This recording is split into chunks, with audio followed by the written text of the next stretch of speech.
Hi, this is an overview of the constructive speech for this video, and if you've ever wanted to win or argue better with your parents, your teachers, your friends, keep watching this video because the two main takeaways from this video today is going to be how to make an argument and how to write a basic case.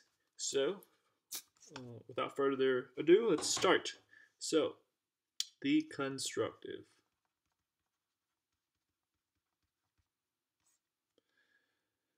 The constructive speech is one of the four speeches in public forum.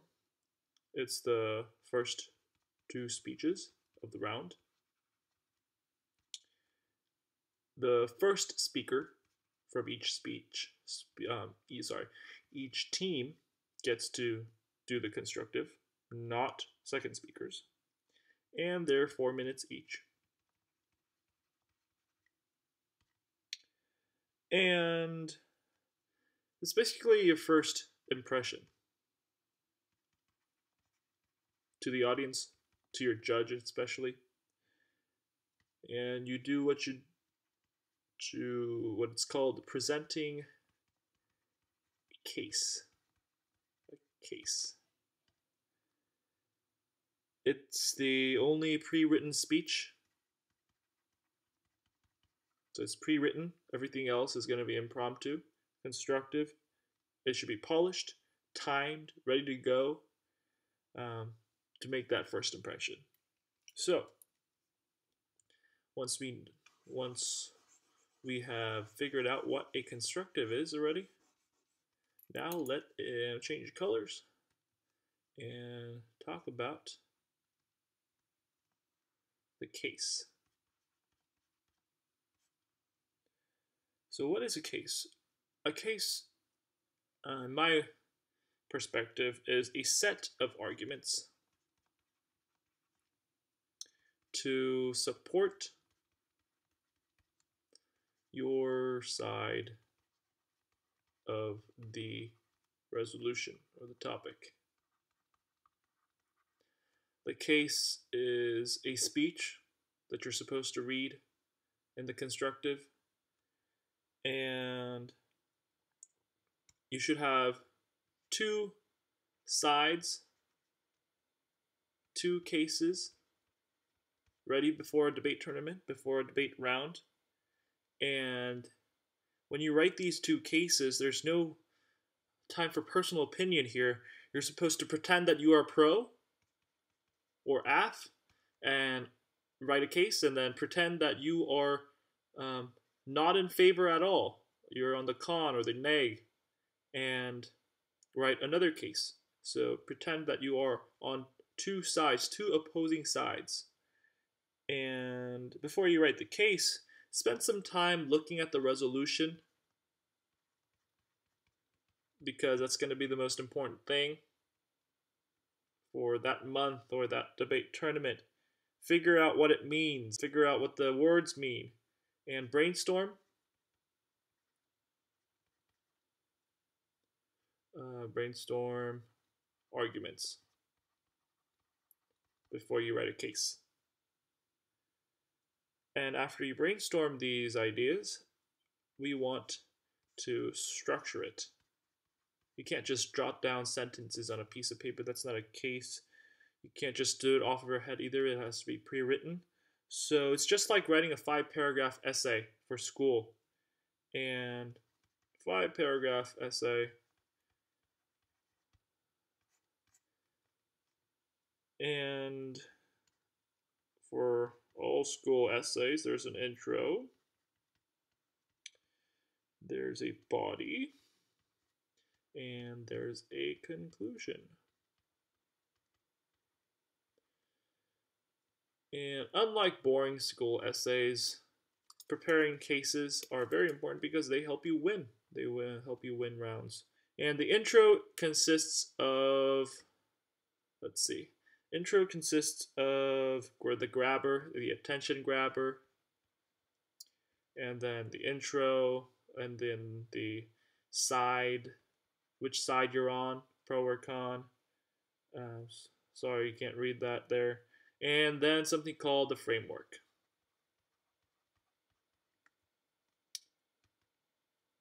body, we're going to have arguments. In debate speak, they're called contentions. And for the conclusion, basically it's a call for action. Similar to an essay with paragraphs, very similar, but it's a speech as well. So now let's talk about the first thing that you might be wondering about, which is the framework right here. Let's start. Let's take all this away. Talk about the framework. The framework. We're probably going to go into detail about this in a different video, but all you need to know about a framework is, think about this. Math tests at school, it's based on how well you score, so how many questions you got right.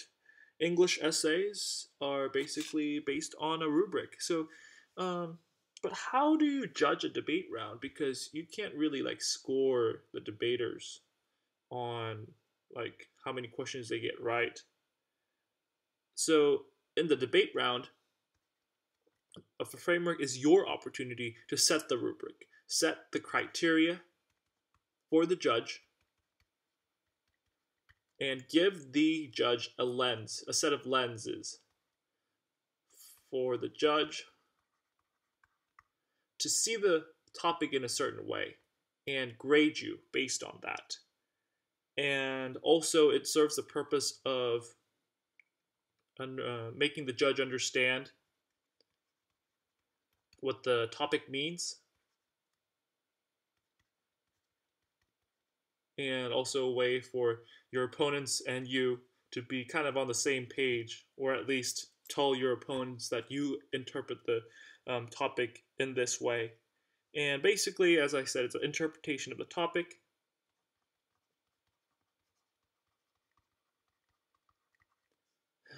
In every framework, ask yourself, what does this framework really mean? And what is it actually asking for? And this will help you to get a set of things to analyze and interpret the framework. For example, definitions. If there are words in the topic or the resolution that does not make sense, define it, because chances are the judge wouldn't know either. Or it could be basic theories.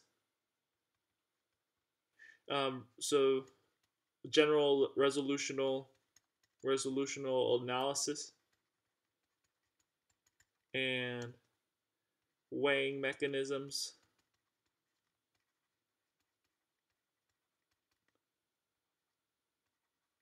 Weighing mechanisms are basically a way to prioritize stuff.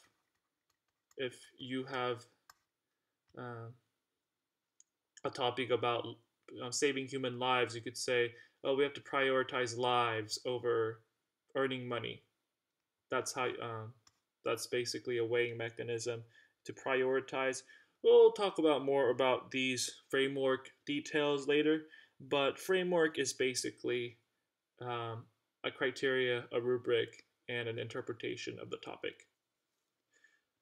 Now let's move on to the body of your speech, which will contain contentions.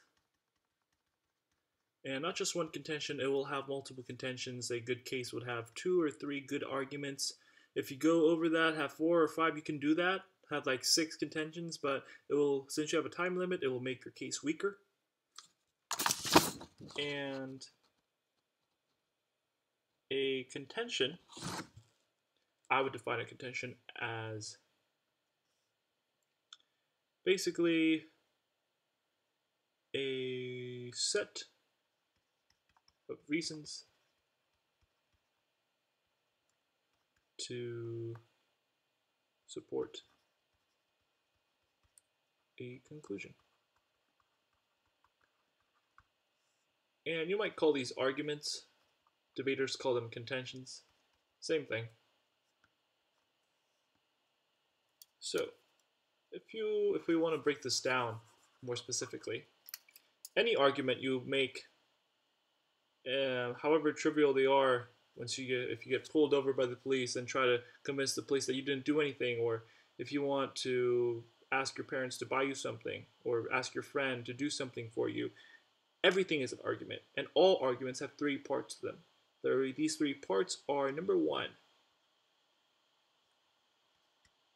Number one is going to be, let's do a different color.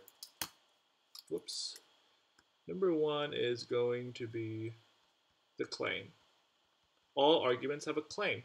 Claim is just a statement that sums up your argument. For example, it could be Nicki Minaj is a better rapper than Iggy Azalea, or buy me ice cream right now, or money can't solve institutionalized racism. Anything can be an argument, and any argument always has a claim. However, that doesn't complete an argument. To define what a claim is, you could say it sums up your argument. It's a tagline. It's of your entire argument, or what do you seek to prove? What is that conclusion at the end of your set of reasons? And after that claim, any argument can't just have a claim, it needs to have a warrant. Warrant is the why and the how. They are the reasons. They are the logic and the evidence. Everything that supports this claim can be a warrant. And you could even have several of these. And basically it answers the question because the claim, this is because, blah, blah, blah, blah, blah, blah, blah. All this is the warrant. And if you can't answer that question, then the argument is very, very weak because all you have is a claim and not the because and the whys. And furthermore, these warrants will have links or causal relationships. So basically, the warrant is talking about the causes of something, causes. And if you want to think about it like that, the third part is the impact. And impact would be the effect. And what happened, or what is the final product, or what's the final effect? Why do I care? Right? I mean, if there's a debate on global warming, for example, and rising sea levels, and somebody runs an argument about global warming heats up the earth and rises sea levels, nobody, at that point, some people are going to think, nah, what does that matter to me? Like, I don't live near the ocean. So that's where the impact comes in. The impact could be, because of rising sea levels, this many people will die, or this many people will not have access to, I don't know, fish. So impact, if you say these many people lose their jobs, or this many people, we will lose the state of Florida, and this many people will lose their homes, that's a more tangible reason why I care about that argument. Not just the warrants, but the impacts make it more meaningful.